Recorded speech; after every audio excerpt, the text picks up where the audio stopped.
Kita akan juga bergabung dengan rekan Andromeda Merkuri yang berada di Kejagung, Kejaksaan Agung Jakarta. Terlebih dahulu kita ke Andromeda. Andro.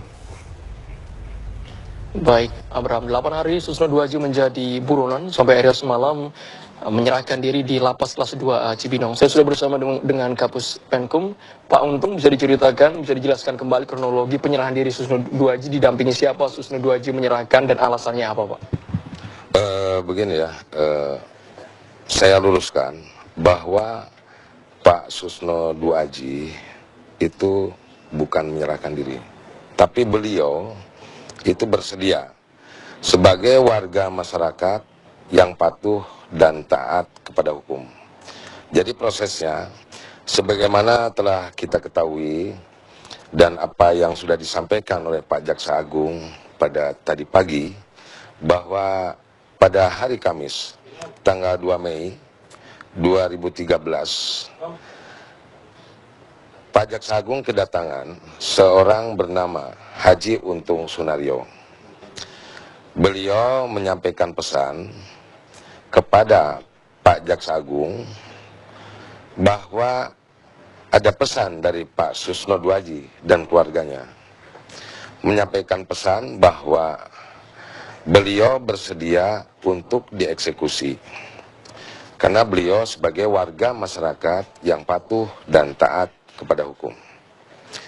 Atas dasar itu, Pak Jaksa Agung menyambut baik dan menerima, sehingga beliau memerintahkan kepada Kepala Kejaksaan Tinggi Jakarta dan PLH Kepala Kejaksaan Negeri Jakarta Selatan dengan diikutsertakan 2 orang jaksa eksekutor.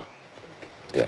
Pak Untung, terkait dengan alasan utama dari Susno Duaji mendatangi Lapas Kelas 2 Cibinong, pertimbangannya apa, Pak? Yang informasi yang masuk ke Kejaksaan Agung.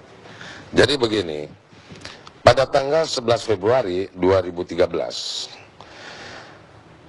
Kepala Kejaksaan Negeri Jakarta Selatan menerima surat dari kantor Haji Untung Sunario dan rekan, di mana surat tersebut adalah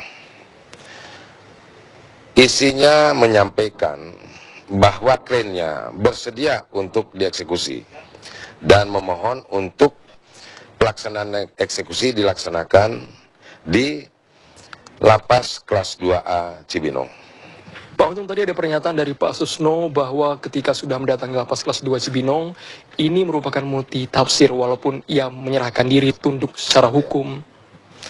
Beliau menyampaikan melalui Kepala Kejaksaan Tinggi DKI Jakarta bahwa walaupun putusan tersebut multitafsir, beliau akan mengajukan peninjauan kembali. Itu pesan yang disampaikan kepada Kepala Kejaksaan Tinggi DKI Jakarta. Oke, Pak, tadi Anda mengatakan juga bahwa Susno datang ke lapas didampingi dengan seseorang. Siapa, Pak, seseorang itu, Pak? Pengacaranya kah? Jadi itu kerabatnya, ya. Tadi Pak Kepala Kejaksaan Tinggi DKI Jakarta juga telah menjelaskan ke seluruh media bahwa beliau didampingi oleh kerabatnya, seorang laki-laki. Pak Untung, terkait dengan pertimbangan untuk menempatkan Susno di Lapas Kelas 2 Cibinong apa, Pak? Prinsip bahwa dengan kesediaannya beliau untuk dieksekusi atas dasar kesadarannya, itu merupakan suatu penghargaan bagi kami selaku eksekutor, sehingga tidak menimbulkan suatu persoalan-persoalan ke depan. Inilah beliau menunjukkan bahwa beliau sebagai warga negara yang taat hukum. Saya kira itu, Mas, ya. Untuk mekanisme ke depan, apakah akan ada rencana pemindahan tahanan Susno Duaji, Pak?